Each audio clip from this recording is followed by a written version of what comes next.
నమస్తే, welcome to news 9 today. ముందుగా headlines చూద్దాం. అణ్వాయుధ ప్రయోగానికి వెనుకాడమని తేల్చి చెప్పిన రష్యా అధ్యక్షుడు. ఉక్రెయిన్తో చర్చలకు సిద్ధమన్న వ్లాదిమిర్ పుతిన్. గాల్లోకి ఎగిరిన క్షణాల్లోనే పేలిన జపాన్ తొలి ప్రైవేట్ రాకెట్. ఒక్కరోజే 13% పడిపోయిన స్పేస్ వన్ కంపెనీ షేర్లు.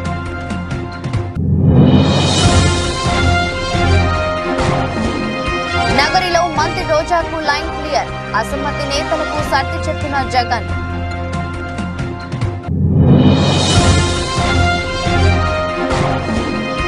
ఏపీ అసెంబ్లీ ఎన్నికల్లో కాంగ్రెస్ పోటీ చేసే స్థానాలపై షర్మిల కీలక ప్రకటన.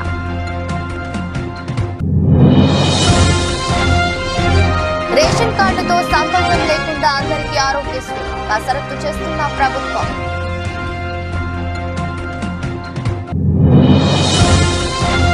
నాలుగో రోజుకు చేరిన లక్ష్మీ నరసింహస్వామి వార్షిక బ్రహ్మోత్సవాలపై ప్రత్యేక శ్రద్ధ పెట్టిన రాష్ట్ర ప్రభుత్వం.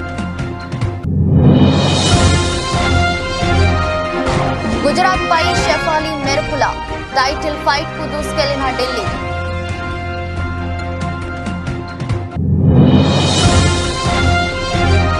అతనిది గొప్ప వ్యక్తిత్వం, అందుకే ప్రేమించా. లవ్ ఎఫైర్ పై తొలిసారి స్పందించిన తాప్సీ.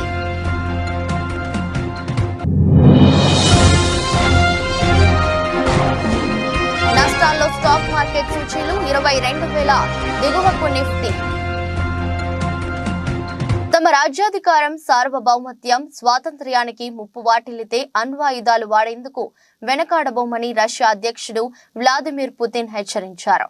అణు వివాదాన్ని సృష్టించే చర్యలకు అమెరికా దూరంగా ఉంటుందని ఆశిస్తున్నట్టు పేర్కొన్నారు.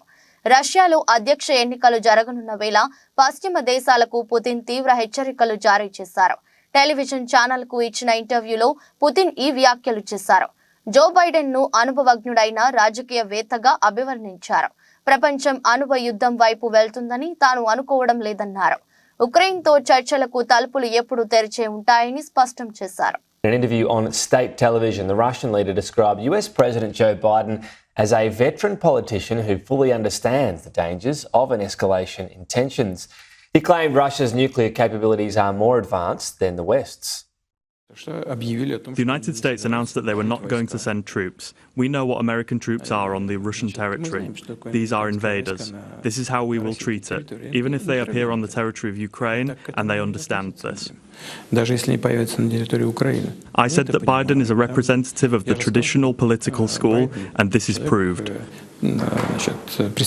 But besides Biden, there are plenty of other specialists in the field of Russian-American relations and in the field of strategic deterrence. Therefore, I don't think that everything is rushing so head-on here, but we are ready for this. వాణిజ్యపరంగా అంతరిక్ష ప్రయోగాల రంగంలోకి ప్రవేశించాలన్న Japan ప్రయత్నాలకు ఆదిలోనే చుక్కు ఎదురైంది. బుధవారం ఉదయం కుషిమేటో పట్టణంలోని లాంచ్ సెంటర్ నుంచి నింగిలోకి బయలుదేరిన దేశంలో తొలి ప్రైవేట్ రాకెట్ కైరోస్ లాంచ్ అయిన కొద్ది సెకండ్లలోనే పేలిపోయింది. ఈ రాకెట్ నింగిలోకి ఎగిరితే జపాన్ చరిత్రలోనే తొలి ప్రైవేట్ రాకెట్ నింగిలోకి ఎగిరిన రికార్డు క్రియేట్ అయ్యేది. ఈ రాకెట్ ను స్పేస్ వన్ అనే స్టార్టప్ కంపెనీ తయారు చేసింది. 59 అడుగుల పొడవైన కైరోస్ రాకెట్ ఘన ఇంధనంతో పనిచేస్తుంది. కైరోస్ రాకెట్ ప్రభుత్వానికి చెందిన శాటిలైట్ ను నింగిలోకి మోసుకెళ్లాల్సి ఉంది. రాకెట్ పేలిపోవడంతో భారీగా మంటలు ఎగిసిపడ్డాయి. శిథిలాలు సమీపంలోని పర్వతాలు సముద్రం మీద చెల్లా చెదురుగా పడ్డాయి. ఈ రాకెట్ మార్చి 9వ తేదీనే లాంచ్ కావాల్సి ఉండగా పలు కారణాల వల్ల లాంచింగ్ వాయిదా పడింది. రాకెట్ పేలిపోవడంతో స్పేస్ వన్ కంపెనీ షేర్లు జపాన్ స్టాక్ మార్కెట్లో ఒక్కరోజే 13% పడిపోయాయి.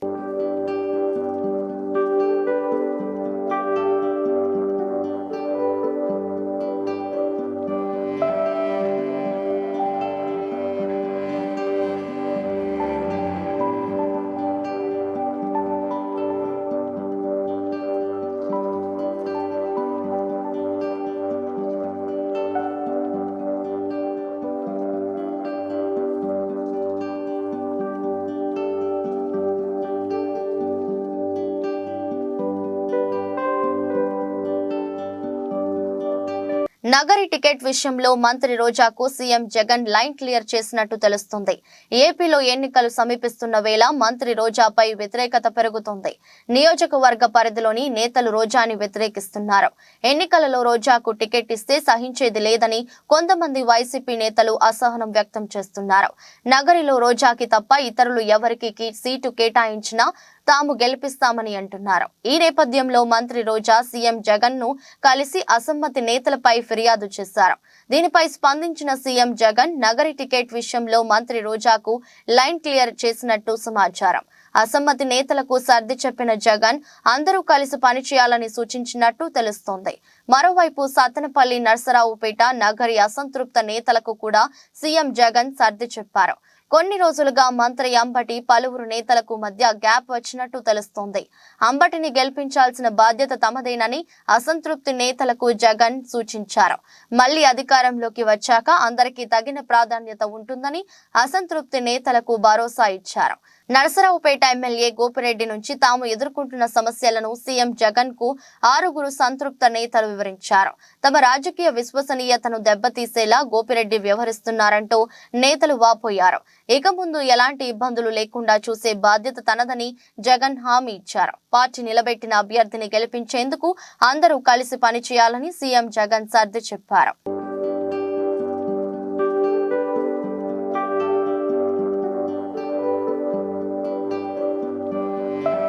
ఏపీలో 175 అసెంబ్లీ స్థానాల్లో కాంగ్రెస్ పార్టీ పోటీ చేస్తుందని ఆ పార్టీ రాష్ట్ర అధ్యక్షురాలు వైఎస్ షర్మిల చెప్పారు. కాంగ్రెస్ ఏపీలో ఉందనడానికి 1500 అప్లికేషన్లు రావడం నిదర్శనమన్నారు. అభ్యర్థుల ఎంపిక పారదర్శకంగా జరుగుతుందని షర్మిల తెలిపారు. బీజేపీ ఇతర పార్టీలు అభ్యర్థుల ఎంపిక ఈ విధంగా జరగదన్నారు. బీజేపీ ఇతర రీజనల్ పార్టీలు నియంతలా తయారవుతున్నాయని షర్మిల చెప్పారు. అసెంబ్లీ, లోక్సభ స్థానాల్లో పోటీకి అప్లికేషన్ పెట్టుకున్న అభ్యర్థుల మీద చర్చ జరిగింది. గత ఎన్నికల్లో కాంగ్రెస్ కు 1% మాత్రమే ఓట్లు వచ్చాయి. అసెంబ్లీ, లోక్సభ సీట్లలో గట్టి పోటీ ఇవ్వగలము. ఎన్నికల్లో కాంగ్రెస్ పార్టీ నాయకులు మొత్తం సైనికులుగా పనిచేయాలి. పార్టీ ఆదేశిస్తే ఎవరైనా ఎక్కడి నుంచైనా పోటీ చేయాల్సిందే. సిపిఎం, సిపిఐ పార్టీలతో చర్చలు జరుపుతున్నాం. అందరినీ కలుపుకొని ముందుకు వెళ్తాం. కాంగ్రెస్ పార్టీ మొదటి నుంచి ప్రత్యేక హోదా, విభజన హామీల కోసం పోరాటం చేస్తుంది. గతంలో ప్రత్యేక హోదా మీద మాట్లాడిన సీఎం జగన్ ఇప్పుడు ఎందుకు మాట్లాడటం లేదు? ప్రత్యేక హోదాపై జగన్ సమాధానం చెప్పాలి. ప్రత్యేక హోదా, పోలవరం, రాజధాని అంశాలపై కాంగ్రెస్ పార్టీ బలంగా నిలబడుతుంది అని షర్మిల అన్నారు. రాష్ట్ర ప్రజలు ఎలా చూస్తున్నారు, మీరు ఎలా చూస్తున్నారు, ఇది ఏం పద్ధతి అని ఎవరికి అనిపించటం లేదా? అసలు గమనించాల్సిన పాయింట్ ఏమిటంటే మన రాష్ట్రంలో ప్రత్యేక హోదా గురించి ఊసే లేకుండా చేశారు తెలుగుదేశం పార్టీ, వైసీపీ పార్టీలు కలిసి. ప్రత్యేక హోదా మనకు ఊపిరి. ప్రత్యేక హోదా లేకపోతే మనం బాగుపడలేం, మనకు భవిష్యత్తు లేదు. 10 సంవత్సరాలుగా అది నిరూపణ అయ్యింది. అయినా కూడా ఈ 10 సంవత్సరాలలో ఎమ్మెల్యేలు, ఎంపీలు ఇంతమంది అధికారంలో ఉండి కూడా అసలు ఊసే లేకుండా చేశారు. అసలు ఆ మాటే లేకుండా చేశారు. ప్రత్యేక హోదా అన్న అంశమే లేకుండా చేస్తున్నారు కదా. ఈరోజు మేము కాంగ్రెస్ పార్టీగా వచ్చి మేము కొట్లాడుతున్నాం తప్ప ప్రత్యేక హోదా గురించి తెలుగుదేశం పార్టీ గాని, చంద్రబాబు గారు గాని, వైసీపీ జగన్మోహన్ రెడ్డి గారు గాని ఒక్క నిజమైన ఉద్యమమైనా చేశారా అధికారంలో ఉండి, ముఖ్యమంత్రులుగా ఉండి అని అడుగుతున్నాం. ఈరోజు ప్రత్యేక హోదా మనకు బీజేపీ పార్టీ ఇవ్వలేదు. పోలవరం ప్రాజెక్టు ఇవ్వలేదు. మనకు రాజధాని ఇవ్వలేదు. ఒక్క హామీ కూడా నెరవేరకపోతే మరి చంద్రబాబు గారు బీజేపీ పార్టీతో ఎందుకు పొత్తు పెట్టుకుంటున్నారో సమాధానం చెప్పాలి. ఏం చేసింది బీజేపీ పార్టీ అని పొత్తు పెట్టుకుంటున్నారు? బీజేపీ పార్టీ ఇంత మోసం చేస్తే, ఇంత వెన్నుపోటు పొడిస్తే చంద్రబాబు గారు అంతగా తిట్టి, అంతగా దూషించి మళ్ళీ ఈ రోజు రాష్ట్రం కోసమని నేను పొత్తు పెట్టుకుంటున్నానని చెప్తున్నాడంటే ఇంకా ఏమనాలి మనిషిని? ఈ పెద్ద మనిషి ఊసరి వాళ్ళ కంటే ఎక్కువ రంగులు మారుస్తున్నారు కదా. ఫస్ట్ ఏమో ప్రత్యేక హోదా కోసం పొత్తు పెట్టుకుంటున్నానని చెప్పాడు. ఎన్నికలు గెలిచారు. వాళ్ళ కేబినెట్ లో అధికారం కూడా అనుభవించారు. ఆ తర్వాత లేదు అని తిట్టి మరీ బయటకు వచ్చారు. మళ్ళీ ఇప్పుడు మళ్ళీ మెచ్చుకొని మేము గౌరవిస్తున్నామని చెప్పి మళ్ళీ చేరుతున్నారు. దేనికంటే మీకు గౌరవం? పవన్ కళ్యాణ్ గారు కూడా అడుగుతున్నాను. మోడీ అంటే అపారమైన గౌరవం అన్నారు. దేనికి మీకు అపారమైన గౌరవం? మనకు పోలవరం ఇచ్చినందుకు మీకు అపారమైన గౌరవమా? మన రాజధాని ఇచ్చినందుకు మీకు అపారమైన గౌరవమా? స్పెషల్ చేసి ఇచ్చినందుకు మీకు అపారమైన గౌరవమా? ప్రజలకు సమాధానం చెప్పాల్సిన అవసరం ఉంది. రాష్ట్రంలో ఆరోగ్యశ్రీని ప్రత్యేక పథకంగా అమలు చేయాలని ప్రభుత్వం భావిస్తుంది. రేషన్ కార్డు ఆర్థిక స్థితితో సంబంధం లేకుండా ప్రజలందరికీ వర్తించేలా ఈ పథకాన్ని విస్తరించాలని నిర్ణయించింది. ఈ నిర్ణయానికి అనుగుణంగా లబ్ధిదారులకు రాజీవ్ ఆరోగ్యశ్రీ పేరుతో కొత్త కార్డులు ఇవ్వాలని యోచిస్తోన్నది. ఈ నేపథ్యంలో లబ్ధిదారుల గుర్తింపు, ఇతర మార్గదర్శకాలపై అధికారులు కసరత్తు చేస్తున్నారు. ప్రైవేట్ ఇన్సూరెన్స్ కంపెనీల తరహాలో ప్రతి కుటుంబాన్ని ఒక యూనిట్ గా తీసుకుని ప్రత్యేక నంబర్ కేటాయించి కార్డులు ఇవ్వాలని నిర్ణయించినట్టు సమాచారం. రాష్ట్ర వ్యాప్తంగా అందరికీ డిజిటల్ హెల్త్ ప్రొఫైల్ రూపొందిస్తామని ఇప్పటికే ప్రకటించిన ప్రభుత్వం ఈ వివరాలను ఆరోగ్యశ్రీ కార్డులతో అనుసంధానం చేయనున్నది. 2-3 నెలల్లో ఈ ప్రక్రియ ప్రారంభమయ్యే అవకాశం ఉన్నది. ప్రస్తుతం రాష్ట్రంలో 90 లక్షలకు పైగా తెల్ల రేషన్ కార్డులు ఉన్నాయి. మిగతా వారిలో ప్రభుత్వ ఉద్యోగులు వంటి వారు ఉన్నారు.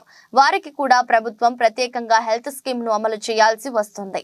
దీంతో 90% పైగా జనాభాకు ప్రభుత్వ హెల్త్ స్కీమ్ వర్తిస్తుందని వైద్య శాఖ చెబుతుంది. మిగతా వారిని కవర్ చేసి రేషన్ కార్డుతో లింక్ తీసేస్తే కార్డుల సంఖ్య తగ్గుతుందని భావిస్తున్నట్టు సమాచారం.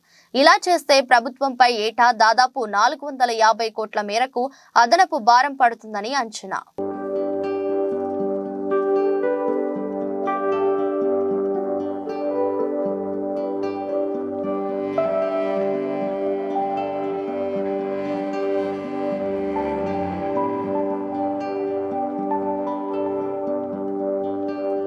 భక్తుల ఇలవేల్పు దైవం యాదగిరిగుట్ట శ్రీ లక్ష్మీ నరసింహస్వామి వార్షిక బ్రహ్మోత్సవాలు వైభవంగా జరుగుతున్నాయి. బ్రహ్మోత్సవాలలో భాగంగా 4వ రోజు గురువారం ఉదయం వటపత్ర సాయి అలంకార సేవలో లక్ష్మీ నరసింహస్వామి భక్తులకు దర్శనమివ్వనున్నారు. సాయంత్రం 7 గంటలకు హంసవాహన అలంకార సేవ జరగనుంది. క్షేత్రాభివృద్ధిలో భాగంగా ఆలయ ఉద్ఘాటన జరిగిన తర్వాత రెండోసారి జరుగుతున్న వార్షిక బ్రహ్మోత్సవాలపై రాష్ట్ర ప్రభుత్వం ప్రత్యేక శ్రద్ధ పెట్టింది. కాగా ఈ నెల 21వ తేదీ వరకు బ్రహ్మోత్సవాలు జరగనున్నాయి.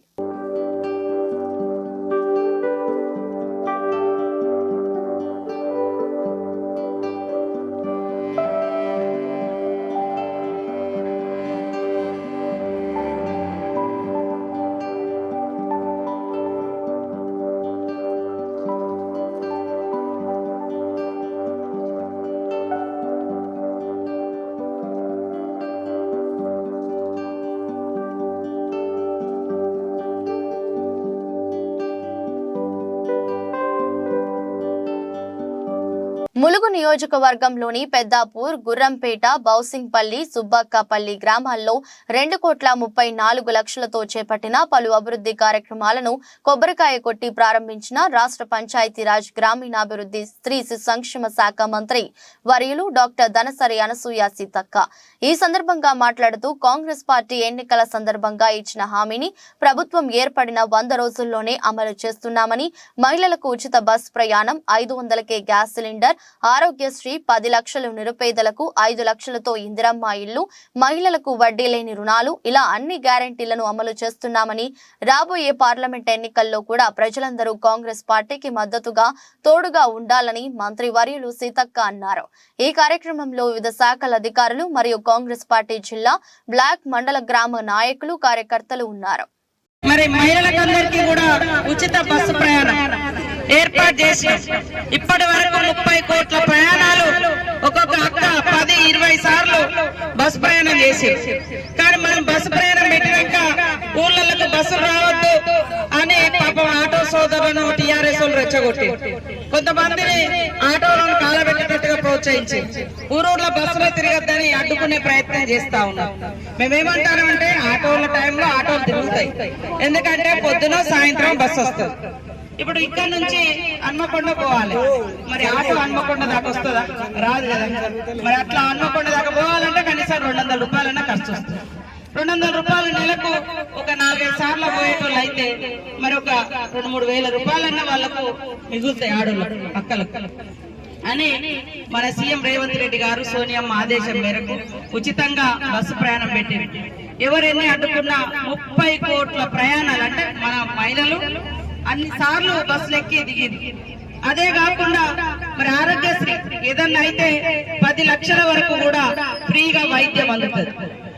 మరి దానితో పాటు మేము ఇక్కడే ఉండి 200 యూనిట్ల కరెంటు ఫ్రీగా ఇస్తామని చెప్పినాం ఆ రోజు ఎన్నికల కంటే ముందు. కాంగ్రెస్ వాళ్ళు ఇచ్చేది అవుతుందా కాదు అని అన్నారు. కానీ 200 యూనిట్ల కరెంటు మరి రేపటి నుంచి వచ్చేటువంటి బిల్లు మీకు కరెంటు బిల్లు ఉండదు. అంతకుముందు చూస్తే నాకు చాలా సార్లు వచ్చిన ఫోన్, ఎస్సీ కాలనీ కట్ అయింది, ఎస్టీ కాలనీ కట్ అయింది, బీసీ కాలనీ కరెంటు బిల్లులు కట్టట్లేదని ఇల్లు. కానీ పేదోళ్ళు ఉండేటువంటి ఇళ్ళ కరెంటు బిల్లులు గతంలో బీఆర్ఎస్ పార్టీ ముక్కుబిండి వసూలు చేసింది. కోట్లు ఉన్న లెక్కమో ఫ్రీ. ఆర్మూర్ డివిజన్ కేంద్రంలో ఉన్నటువంటి మెర్తాడ్, కమ్మర్పల్లి, భీమ్గల్ మండలాల మీదుగా నేషనల్ హైవే మంజూరు అయింది. ఈ రహదారిని ప్రస్తుతం ఉన్న రహదారి ద్వారా కాకుండా పంట పొలాల నష్టం జరిగే విధంగా సైద్యం చేస్తున్న పొలాల నుండి రోడ్డు వేయడం ద్వారా నష్టం జరుగుతుందని, రైతులు నష్టపోతారని గత కొన్ని రోజులుగా రైతులు ధర్నాలు చేస్తే దానికి మద్దతుగా సిపిఐ ఎంఎల్ ప్రజాపందా పార్టీ నిలబడితే ఆర్మూర్ ఆర్డీఓ ప్రజా అభిప్రాయం సేకరణ అంటూ వారి సమక్షంలో సమావేశం నిర్వహించిందన్న సందర్భంలో వారికి అండగా వెళ్లిన సిపిఎం ఎల్ ప్రజాపందా పార్టీ నాయకులు ఆర్డీఓ రెచ్చగొట్టే విధంగా వ్యాఖ్యలు చేస్తూ ఆర్మూర్ ఏసీపీ బస్పారెడ్డి దురుసుగా ప్రవర్తించి ప్రజాపందా నాయకులను అరెస్టు చేయడం ప్రజాస్వామ్యమైన చర్య కావున దీన్ని వ్యతిరేకిస్తూ Armoor CPI ML sub division నాయకులు ఆర్మూర్ ఆర్డీఓ ఏసీపీ గారి దిష్టిబొమ్మ ఆర్మూర్ పట్టణంలోని అంబేద్కర్ చౌరస్తా వద్ద దగ్ధం చేశారు.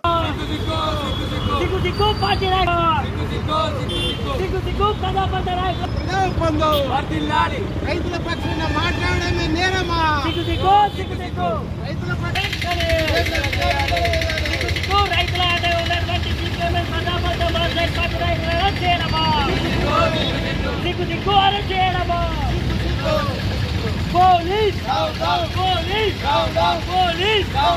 ఆర్మూర్ నియోజకవర్గ కాంగ్రెస్ పార్టీ ఇన్ఛార్జ్ వినయ్ కుమార్ రెడ్డి ఆదేశానుసారం పీవీఆర్ భవన్ లో ఆర్మూర్ నియోజకవర్గ యువజన Congress vice president Bindla Prashanth media సమావేశంలో మాట్లాడుతూ ఆర్మూర్ ఎమ్మెల్యే రాకేష్ రెడ్డి మిమ్మల్ని ప్రజలు అభివృద్ధి చేస్తారని గెలిపిస్తే మీరు మాత్రం సినిమా డైలాగులు కొడుతూ పబ్బం గడుపుతున్నారు. బిడ్డ రాకేష్ రెడ్డి కాంగ్రెస్ నాయకుల గురించి ఇష్టానుసారంగా మాట్లాడితే నీకు పుట్టగతులు ఉండకుండా చేస్తామన్న విషయాన్ని గుర్తుంచుకోండి.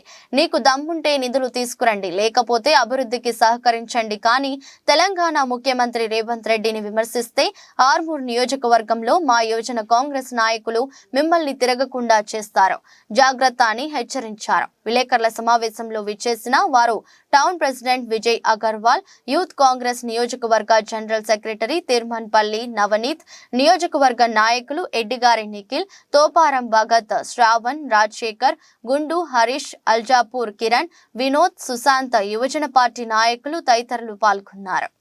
రాకేష్ రెడ్డి గారు, మీరు ఒక ఎమ్మెల్యే స్థాయిని మర్చిపోయి ఇష్టానుసారంగా మా రేవంత్ రెడ్డిని ఇష్టం వచ్చినట్టు మాట్లాడుతున్నారు. ఖబర్దార్, రేవంత్ రెడ్డి జోలికి వస్తే ఖబర్దార్ మీకు బుద్ధి చెప్తాం, తరిమి కొడతాం. రాకేష్ రెడ్డి గారు, మీకేమైనా ప్రజల మీద చిత్తశుద్ధి ఉంటే మీరు గెలిచి 90 రోజులు అవుతుంది. ఇప్పటికీ కాంగ్రెస్ గవర్నమెంట్ చిత్తశుద్ధితోటి మా రేవంత్ రెడ్డి గారు ఏదైతే 6 గ్యారంటీలు అమలు పరుస్తుండో ఏ ఒక్క అమలు పరిచిన కార్యక్రమాన్ని మీరు ఎక్కడైనా చేసిర్రా? ఎక్కడ కూడా చేయలేరు. మీరు ఓన్లీ మతాల మధ్య చిచ్చు పెట్టుకుంటా తలవార్లు దిత్తాం, చాకులు దిత్తాం అంటే నడదిడా రాయలసీమ రాజకీయం నడది రాకేష్ రెడ్డి గారిడా. మీరు కొంచెం ప్రజలు జమ్మికుంట తహసీల్దార్ జానకి ఆమె బంధువుల ఇళ్లలో 5 చోట్ల నిన్న ఉదయం నుండి రాత్రి వరకు ఏసీబీ అధికారులు సోదాలు చేశారు. ఈ సోదాల్లో 3,20,00,000 విలువైన ఆస్తులను ఏసీబీ గుర్తించింది. అంతేకాకుండా 7 ఎకరాల వ్యవసాయ భూమితో పాటు భారీగా ఓపెన్ ప్లాట్లను కొనుగోలు చేసినట్లు గుర్తించారు. వాటితో పాటు 1.4 కిలోల బంగారు ఆభరణాలతో పాటు 1,40,000 నగదు స్వాధీనం చేసుకున్నారు. తహసీల్దార్ జానకి కరీంనగర్ కోర్టు 14 రోజుల పాటు రిమాండ్ విధించింది.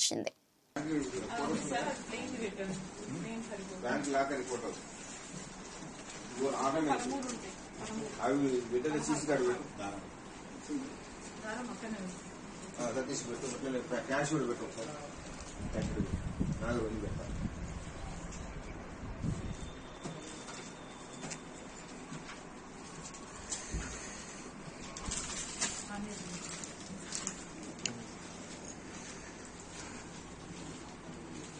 కుప్పం మున్సిపాలిటీ పరిధిలోని 1వ వార్డు సామగుట్ట పల్లిలో ఎమ్మెల్సీ భరత్ ప్రచారాన్ని ప్రారంభించారు. ఈ సందర్భంగా ఆంజనేయ స్వామి ఆలయంలో ప్రత్యేక పూజలు చేశారు. అనంతరం ప్రతి ఇంటికి వెళ్లి ప్రజల సమస్యలను అడిగి తెలుసుకున్నారు. రాబోయే ఎన్నికల్లో కుప్పం ఎమ్మెల్యేగా తనకు ఒక అవకాశం ఇవ్వాలని కోరారు. వైసీపీ ప్రభుత్వ హయాంలో ప్రజలందరూ సంతోషంగా ఉన్నారన్నారు. మరిన్ని సంక్షేమ పథకాలు రావాలంటే రాబోయే ఎన్నికల్లో వైసీపీ ప్రభుత్వానికి ప్రజలందరూ ఓటు వేసి గెలిపించాలన్నారు. ఈ కార్యక్రమంలో municipal chairman doctor Sudheer, ward కౌన్సిలర్లు మరియు వైసీపీ నేతలు, కార్యకర్తలు తదితరులు పాల్గొన్నారు. 2024వ సార్వత్రిక ఎన్నికలకు సంబంధించి కుప్పం నియోజకవర్గంలో వైఎస్ఆర్సీపీ పార్టీ ఎలక్షన్ క్యాంపెయిన్ అనేది స్టార్ట్ చేయడం జరుగుతోంది.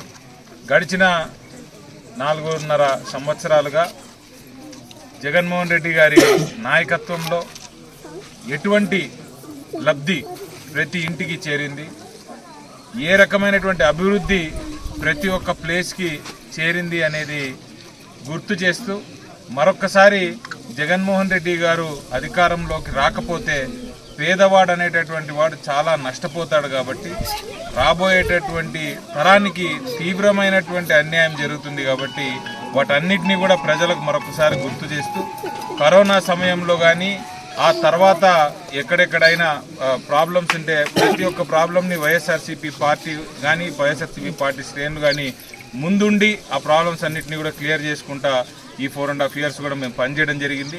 వాటన్నిటిని కూడా ప్రజలకు ఒకసారి మౌలాలి డివిజన్ కార్పొరేటర్ గున్నాల సునీత శేఖర్ యాదవ్ ఆధ్వర్యంలో కాలనీ సంఘాల ఆత్మీయ సమ్మేళనం నిర్వహించారు. ఈ సమావేశానికి మల్కాజ్గిరి పార్లమెంట్ అభ్యర్థి ఈటెల రాజేందర్ ముఖ్య అతిథిగా విచ్చేసి ప్రారంభించారు. అనంతరం ఆయన మాట్లాడుతూ కరోనా టైంలో అతి తక్కువ కాలంలో వ్యాక్సిన్ తయారు చేసి ఇచ్చిన ఘనత నరేంద్ర మోదీ గారిదని అన్నారు. ప్రపంచం అన్ని రంగాల్లో భారతీయ దేశం గర్వంగా అనుకుంటున్నాము అంటే నరేంద్ర మోదీ కృషి వల్లే అయిందన్నారు. 378 చేసిన ఘనత ఏకైక నాయకుడు ప్రధాని నరేంద్ర మోదీ గారిని గుర్తు చేశారు. ఈ దేశంలో 130 కోట్లు వ్యయం కట్టించిన ఘనత నరేంద్ర మోదీ గారిని ప్రజలంతా గర్వపడే విధంగా చేశారు. 3వసారి ప్రధాని కావడం ఖాయమని కొనియాడారు. ఈ కార్యక్రమంలో నాయకులు కృష్ణ యాదవ్, వికే మహేష్, బాలచందర్, సాయిబాబా, శివ, శ్రీనివాస్ యాదవ్, ప్రసన్న, రాధాబాయ్, సుజాత, అరుణ, అలివేలు తదితరులు పాల్గొన్నారు. అని చెప్పి ప్రాధేయపడితే ఆ 370 సీట్లలో మల్కాజిగిరి కూడా ఉండాలని చెప్పి నేను ప్రాధేయపడతాను.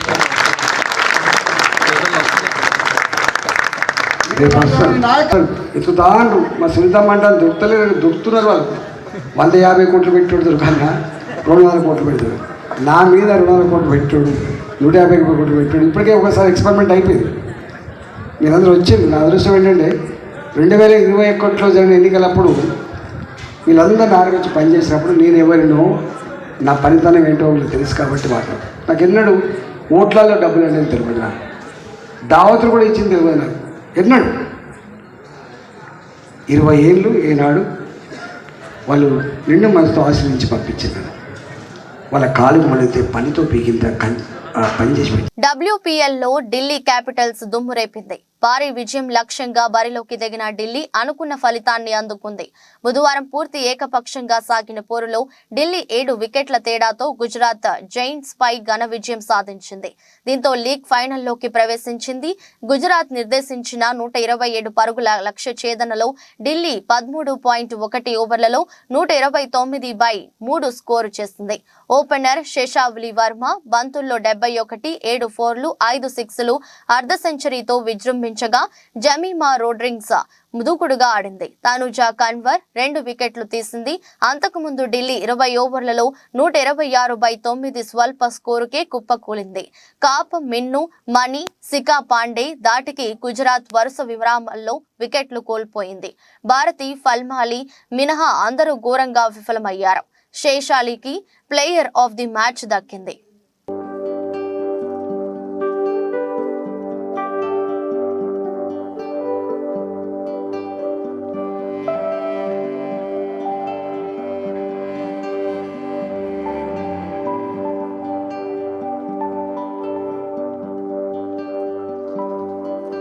ప్రియుడు మదియాస్ బో గురించి తొలిసారి తన మనసులోని మాటల్ని బయటపెట్టింది అగ్ర కథానాయక తాప్సీ. డెన్మార్క్ బ్యాడ్మింటన్ ప్లేయర్ అయిన మదియాస్ బోతో ఈ అమ్మడు తన గత 9 ఏళ్లుగా ప్రేమలో ఉంది. అయితే తన లవ్ అఫైర్ పై ఈ భామ ఇప్పటి వరకు ఎక్కడా స్పందించలేదు. ఈ జంట త్వరలో పెళ్లి పీటలెక్కబోతున్నారని వార్తలు వస్తున్నాయి. ఈ నేపథ్యంలో మదియాస్ పో గురించి ఆసక్తికరమైన వ్యాఖ్యలు చెప్పింది తాప్సీ. మదియాస్ పరిచయం కాకముందు నేను కొంతమంది అబ్బాయిలతో స్నేహం చేశాను, కానీ ఎవరి వ్యక్తిత్వం నన్ను ఆకట్టుకోలేదు. పురుషుల్లో నిజాయితీతో పాటు జీవితం పట్ల పరిణతి ఉండాలని క్రమంగా తెలుసుకున్నాను. ఈ లక్షణాలు మతియాస్ పోలో పుష్కలంగా ఉన్నాయి. అతను నా జీవితానికి భద్రత కల్పించగలడని మా ప్రయాణంలో అర్థం చేసుకున్న గొప్ప వ్యక్తిత్వం కలిగిన అతనితోనే జీవితాన్ని పంచుకోవాలని నిర్ణయించుకున్నా అని తాప్సీ చెప్పుకొచ్చింది. అయితే పెళ్లి వార్తలపై స్పందించడానికి ఈ భామ నిరాకరించింది.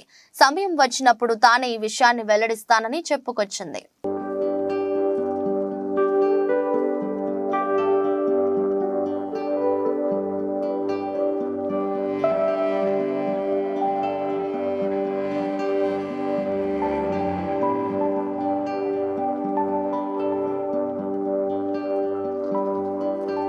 దేశీయ స్టాక్ మార్కెట్ సూచీలు గురువారం నష్టాలతో ప్రారంభమయ్యాయి. అంతర్జాతీయ మార్కెట్లలోని ప్రతికూల సంకేతాలు సూచీలపై ప్రభావం చూపుతున్నాయి. ఉదయం 9:20 సమయంలో సెన్సెక్స్ 256 పాయింట్ల నష్టంతో 72,505 వద్ద ట్రేడ్ అవుతుంది. నిఫ్టీ 40 పాయింట్ల నష్టపోయి 21,957 దగ్గర కొనసాగుతుంది. డాలర్తో పోలిస్తే రూపాయి మారకం విలువ 82.85 వద్ద ప్రారంభమైంది. సెన్సెక్స్ 30 సూచీలో Reliance, HCL, Tech Mahindra, Tech Infosys, Sun Pharma, M&M, Maruti, L&T, Power Grid, TCS, Kotak Mahindra Bank షేర్లు లాభాల్లో ట్రేడ్ అవుతున్నాయి. Bajaj Finance, Tata Steel, Titan, IndusInd Bank, Bajaj Finserv, Tech Mahindra, JSW Steel, Tata Motors, Wipro, ITC షేర్లు నష్టాల్లో కొనసాగుతున్నాయి. అమెరికా మార్కెట్లు బుధవారం నష్టాలతో ముగిశాయి. నేడు ఆసియా పసిఫిక్ ప్రధాన సూచీలు మిశ్రమంగా ట్రేడ్ అవుతున్నాయి. అంతర్జాతీయ మార్కెట్లో బ్యారెల్ బ్రెంట్ చమురు ధర $80.20 వద్ద ట్రేడ్ అవుతుంది. విదేశీ సంస్థాగత మదుపరులు బుధవారం నికరంగా 4,595.06 కోట్ల విలువ చేసే షేర్లను విక్రయించారు. దేశీయ సంస్థాగత మదుపరులు 9,093.72 కోట్ల స్టాక్స్ ను కొనుగోలు చేశారు.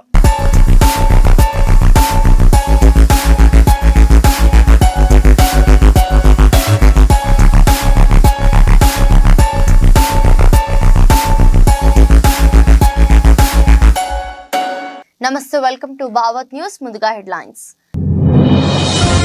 అణ్వాయుధ ప్రయోగానికి వెనుకాడమని తేల్చి చెప్పిన రష్యా అధ్యక్షుడు. ఉక్రెయిన్తో చర్చలకు సిద్ధమన్న వ్లాదిమిర్ పుతిన్. గాల్లోకి ఎగిరిన క్షణాల్లోనే పేలిన జపాన్ తొలి ప్రైవేట్ రాకెట్. ఒక్కరోజే 13% పడిపోయిన స్పేస్ వన్ కంపెనీ షేర్లు.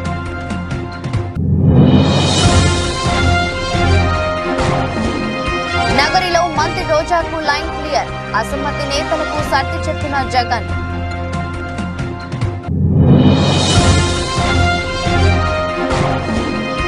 ఏపీ అసెంబ్లీ ఎన్నికల్లో కాంగ్రెస్ పోటీ చేసే స్థానాలపై షర్మిల కీలక ప్రకటన.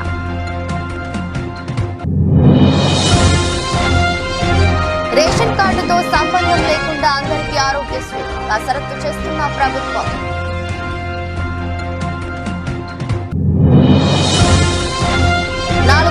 చేరిన లక్ష్మీ నరసింహస్వామి వార్షిక బ్రహ్మోత్సవాలపై ప్రత్యేక శ్రద్ధ పెట్టిన రాష్ట్ర ప్రభుత్వం.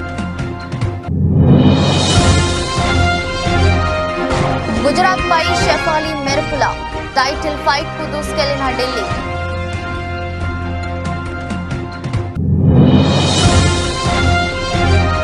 అతనిది గొప్ప వ్యక్తిత్వం, అందుకే ప్రేమించా. లవ్ అఫైర్ పై తొలిసారి స్పందించిన తాప్సీ.